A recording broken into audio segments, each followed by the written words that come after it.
إن الحمد لله نحمده ونستعينه ونستغفره ونعوذ بالله من شرور أنفسنا ومن سيئات أعمالنا من يهده الله فلا مضل له ومن يضلل فلا هادي له وأشهد أن لا إله إلا الله وحده لا شريك له وأشهد أن محمدا عبده ورسوله لا نبي ولا رسول بعده اللهم صل وسلم وبارك على نبينا وحبيبنا محمد وعلى آله وصحبه ومن سار على نهجه إلى يوم الدين.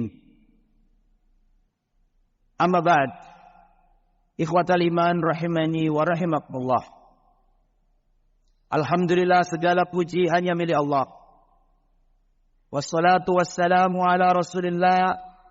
Dan semoga salawat serta salam tetap tercurahkan kepada junjungan kita Nabiullah Muhammad sallallahu alaihi wasallam.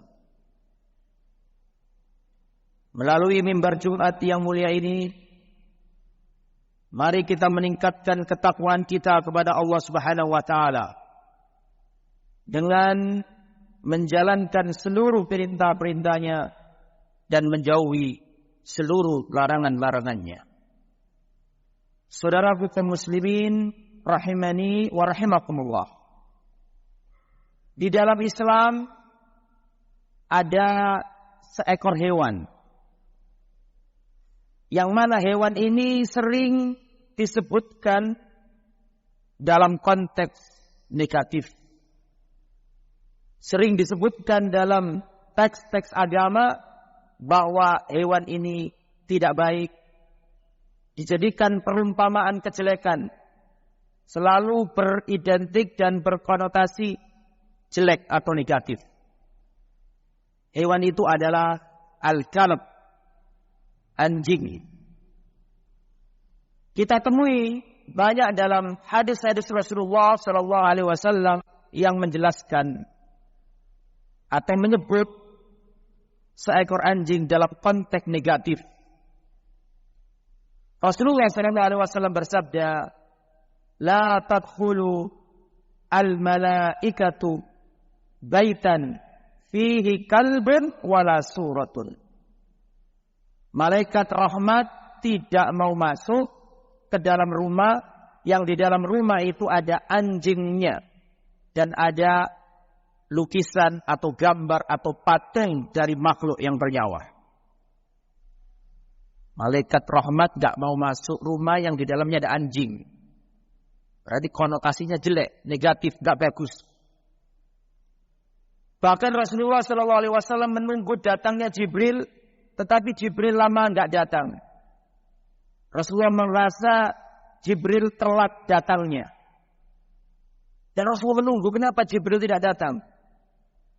Ternyata tanpa disadari, di bawah kasur tempat tidur atau di bawah ranjang Rasulullah ada jirwul kalbi, ada anaknya anjing. Maka Rasulullah mengatakan, "Ahriju, keluarkan anak anjing ini." Setelah anak anjing dikeluarkan, barulah malaikat Jibril turun.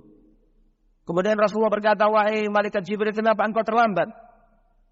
Maka malaikat Jibril mengatakan, "Nahnu ma'asyiral malaika, kami para malaikat, la dadkhulu baitan fihi kalbun wala suratun." Kami para malaikat tidak mau masuk rumah yang rumah itu ada anjingnya dan lukisan, patung atau gambar dari makhluk yang bernyawa. Tidak mau.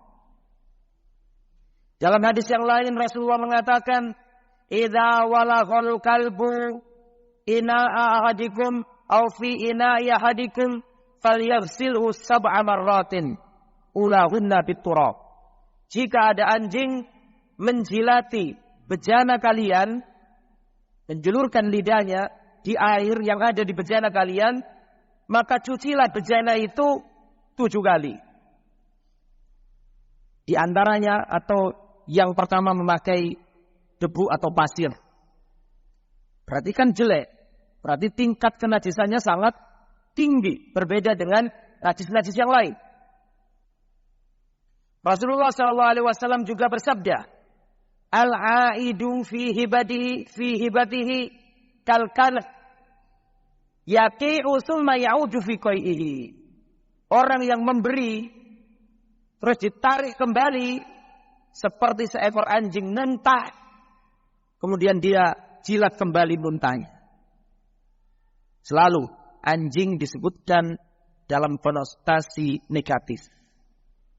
Rasulullah SAW juga menyebutkan para orang-orang khawarij, orang yang gampang mengkafirkan saudara muslim gara-gara maksiat yang ia lakukan. Ada kelompok namanya khawarij yang haus darah, suka mengkafirkan orang. Rasulullah menjuluki mereka kilabu ahlin nar, anjing-anjing ahli neraka. Selalu anjing disebutkan dalam konteks negatif. Rasulullah SAW juga pernah mengatakan khamsu fawasik yuqtalna fil hilli wal haram. Ada 5 hewan fasik, rusak yang boleh dibunuh meskipun di tanah haram. Di antaranya adalah al-kalbul aqur, anjing gila, anjing galak, anjing gila. Anjing sering disebut dalam konotasi negatif. Tetapi para jamaah, di dalam Al-Quran ada 2 titik di mana anjing diangkat derajatnya dan disebutkan dalam konteks positif. Ada 2 tempat. Yang pertama dalam surat Al-Maidah ayat 4. Wa ma 'allamtum minal jawarihi mukallibina tu'allimunahunna mimma 'allamakumullah. Dan hewan-hewan buas yang terlatih, anjing-anjing di antaranya yang terlatih, yang kau ajari ilmu. Makanya kalau kita belajar fikih ada istilah al-kalbul mu'allam, anjing yang dididik, anjing yang diberi ilmu, anjing yang dilatih. Maka anjing yang dilatih ini di dalam Al-Quran Allah sebutkan dalam konteks positif. Yang mana Allah Subhanahu wa taala membolehkan kita untuk berburu dengannya dan Allah halalkan buruan dari anjing itu. Dengan syarat anjingnya terlatih. Al-kalb al-mu'allam, anjing yang diajari ilmu. Jadi kalau panjenengan berburu pakai anjing, ketika melepas mengucapkan bismillah, terus dia lari, ketika disuruh kembali, dia kembali, disuruh berangkat, dia berangkat. Kalau dia menerkam musuh, mengeyak, mengeluarkan darah, tapi tidak dimakan sama dia. Itu buruan, dipegang sama dia, diperuntukkan untuk majikannya. Itu berarti tandanya anjing itu terlatih. Kalau anjing itu terlatih, dididik, diberi ilmu, bahasa Arabnya al-kalb al-mu'allam, anjing yang diberi ilmu, dididik, maka Allah angkat derajatnya, disebut dalam konteks positif, Allah halalkan buruannya dan boleh kita berburu dengannya. Padahal sebelumnya kan nggak boleh kita memelihara anjing. Rasulullah bersabda, barang siapa memelihara anjing, maka setiap 1 harinya dikurangi pahalanya 1 qirat. Tapi khusus ini dibolehkan karena anjingnya mu'allam, terlatih, dididik, diberi ilmu. Ini titik yang pertama. Titik yang kedua, ada anjing di dalam Al-Quran disebut dalam konteks positif, yaitu dalam surat Al-Kahfi ayat 18. Wa kalbuhum basitun dira'aihi bil wasid. Dan anjingnya Ashabul Kahfi, anjingnya para pemuda Ashabul Kahfi, itu berada di mulut gua. Disebutkan ceritanya. Bukan dalam konteks negatif, tapi dalam konteks positif. Dulu ada seorang pemuda, akidahnya kuat, beriman, dikejar-kejar sama raja yang kafir, berlindung di sebuah gua, dan di situ ada anjing yang ada di mulut gua. Jadi anjingnya disebut dalam konteks positif, bukan dalam konteks negatif. Karena apa? Alasannya apa kok disebut anjing ini dalam konteks positif? Alasannya karena anjing ini berteman sama orang-orang yang baik. Karena anjing ini berteman sama para pemuda soleh yang bertauhid. Maka disebutkan dalam konteks positif. Bahkan Allah nggak ingin ceritanya anjing ini dilupakan. Orang Islam menurut sunnah Nabi dianjurkan setiap malam Jumat membaca surat Al-Kahfi. Dan siapa yang baca surat Al-Kahfi pasti akan melewati ayat 18 ini. Bahwa dulu ada seekor anjing bersama Ashabul Kahfi ada di mulut gua. Kenapa Allah angkat derajatnya? Karena dia berteman sama orang soleh. Jadi ada dua titik, ada dua tempat anjing itu disebutkan dalam konteks positif, yang mana sebelumnya selalu disebut dalam konteks negatif. Ada dua tempat. Yang pertama, manakala anjing itu mau diberi ilmu. Ketika anjing itu mau dididik, mau diberi ilmu, Allah angkat derajatnya, disebutkan kebolehannya dalam Al-Quran untuk berburu dengannya, bahkan buruannya halal untuk kita makan.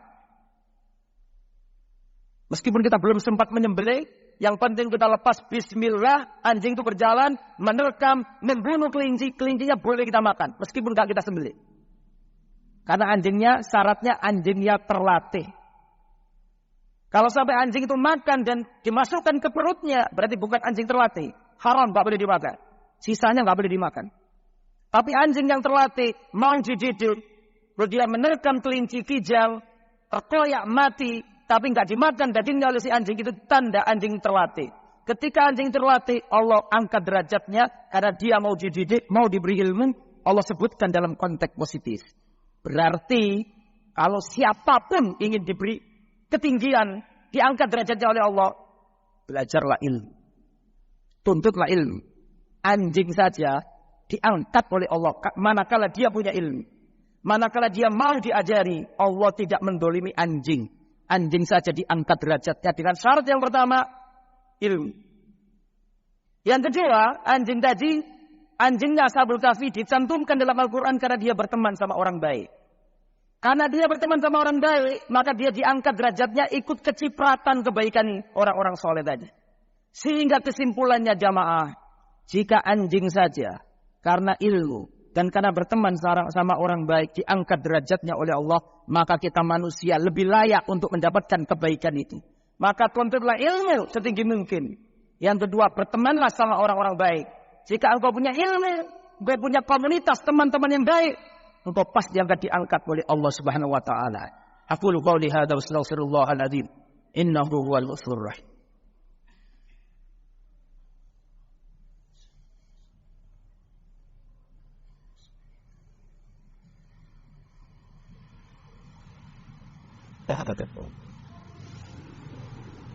طيب الحمد لله والصلاة والسلام على رسول الله وعلى آله وصحبه ومن والاه ولا حول ولا قوة إلا بالله اللهم صل وسلم على نبينا محمد وعلى آله وصحبه أجمعين أما بعد. Ikhwatal iman, siapapun yang memiliki dua hal ini, pasti akan Allah angkat derajat. Yang pertama ilmu, itu sudah janjinya Allah. Siapapun yang punya ilmu pasti diangkat. Yarfa'illahu alladhina amanu minkum walladhina utul ilma darajat. Allah mengangkat orang-orang yang beriman dan orang yang punya ilmu dengan beberapa derajat. Siapapun yang memiliki ilmu pasti diangkat derajatnya oleh Allah. Bahkan orang kafir sekalipun. Siapa yang pertama kali menciptakan lampu listrik? Thomas Alva Edison. Semua orang kenal sama dia. Allah tidak mendoliminya. Allah angkat derajatnya. Semua orang tahu. Anak SD aja tahu. Siapa nama pertama kali penemu lampu listrik. Semua tahu. Allah angkat derajatnya. Allah tidak mendoliminya. Karena dia punya ilmu. Hanya saja karena dia kafir, Allah beri haknya di dunia. Di dunia gak didolimi sama Allah. Tapi di akhirat dia tidak mendapatkan kebaikan. Tapi tetap dikasih di dunia. Allah tidak mendoliminya. Kalau orang kafir saja diberi ketinggian karena punya ilmu, bagaimana dengan umat Islam? Al-Imam Al-Bukhari terangkat di dunia, terangkat di akhirat, insyaAllah. Para ulama hadis, setiap kita sebut kitabnya, diriwayatkan Imam Bukhari, rahimahullah, kita mendoakannya. Siapapun yang punya ilmu agama, pasti akan diberi ketinggian oleh Allah Subhanahu wa Ta'ala. Yang kedua, berteman sama orang baik. Jika anjing saja diangkat derajatnya karena berteman sama orang baik, bagaimana dengan kita manusia? Karena untuk menjadi orang baik, butuh orang baik. Saya ulangi. Untuk menjadi orang baik, kita butuh orang baik. Masih ingat kisah orang membunuh 99 nyawa? Dia ingin bertobat. Datang kepada ahli ibadah. Apakah orang ini masih bisa tobat? Kata ahli ibadah, nah, nggak bisa tobat. Dia telah membunuh 99 nyawa. Akhirnya dia putus asa, dibunuh sekalian orang ini. Hingga lengkap menjadi 100 nyawa. Lalu dia datang ke ahli ilmu. Apakah masih tobat orang ini? Masih bisa tobat. Dia telah membunuh 100 nyawa. Kata ahli ilmu bisa. Allah mengampuni dosa semuanya. Selama belum waktunya tobat tertutup. Allah selalu mengampuni dosa. Dengan syarat, tinggalkan negerimu yang jelek. Hijrahlah ke negeri yang baik. Sembahlah Allah, beribadahlah kepada Allah dengan orang-orang yang baik yang ada di sana. Jadi untuk jadi orang baik, kita butuh orang baik. Rasulullah SAW bersabda, "Ma min muslimin yamutu fa yusalli ala janazatihi 40 rajulan la yusyrikuna billahi syai'a illa syafa'ahumullah." Tidaklah orang Islam mati disolati jenazahnya oleh 40 orang yang bertauhid, tidak menyekutukan Allah, niscaya Allah perkenankan syafaat 40 orang itu untuk si mayit, yaitu Allah maghfir lahu warhamhu wa'afi wa'fu anhu, diterima oleh Allah. Itulah teman-teman yang baik. Lah gak mungkin sampai yang disolati orang-orang baik kecuali sampai harus mencari teman-teman yang baik. Siapa yang berteman sama orang-orang baik, kalau mati disolati orang yang baik-baik. Tidak hanya di dunia, di akhirat pun orang yang baik akan mencari orang baik. Nanti pada hari kiamat, penghuni surga ketika masuk surga, dia bertanya kepada Allah, "Rabbi aina ashabi?" Ya Allah, mana teman-temanku dulu kok gak kelihatan di sini? Ikhwani, teman-temanku dulu di dunia di mana? Ya Allah, kok aku tidak ada di surga, gak ketemu sama mereka. Dicari sama temannya yang baik-baik. Allah katakan, lihatlah ke neraka dan keluarkan orang-orang yang kamu kenal, yang di dalam jiwanya masih ada sedikit iman, keluarkan dari neraka. Bertemanlah sama orang baik. Tuntutlah ilmu agama dan bertemanlah sama orang baik. Dua hal ini yang bisa kita petik pelajarannya dari seekor anjing yang disebutkan oleh Allah dalam Al-Quran. Semoga apa yang disampaikan bermanfaat. Allahumma salli wa sallim wa barik ala nabiyyina Muhammadin wa ala alihi wa sahbihi ajma'in. Allahumma ighfir lil muslimina wal muslimat wal mu'minina wal mu'minat al ahya'i minhum wal amwat. Rabbana ighfir lana dhunubana wa israfana fi amrina wa thabbit aqdamana wansurna 'alal qaumil kafirin. Rabbana hab lana min azwajina wa dhurriyyatina qurrata a'yun waj'alna lil muttaqina imama. Allahumma innana nas'aluka ilman nafi'an wa rizqan thayyiban wa amalan mutaqabbalan. Allahumma innana na'udzubika min ilmin la yanfa' wa min qalbin la yakhsha wa min nafsin la tasba' wa min da'watin la yustajabu laha. Allahumma izzal islam wal muslimin wa adil asyirka wal musyrikin a'da'aka a'da'ad-din. Allahumma ansur ikhwanana al-mustadafina fi Filastin wa fi Suriya وفي رفية وانصرهم يا رب العالمين. ربنا آتنا في الدنيا حسنة وفي الآخرة حسنة وقنا عذاب النار. وصلى الله على نبينا محمد وعلى آله وصحبه أجمعين والحمد لله رب العالمين. أقيم الصلاة.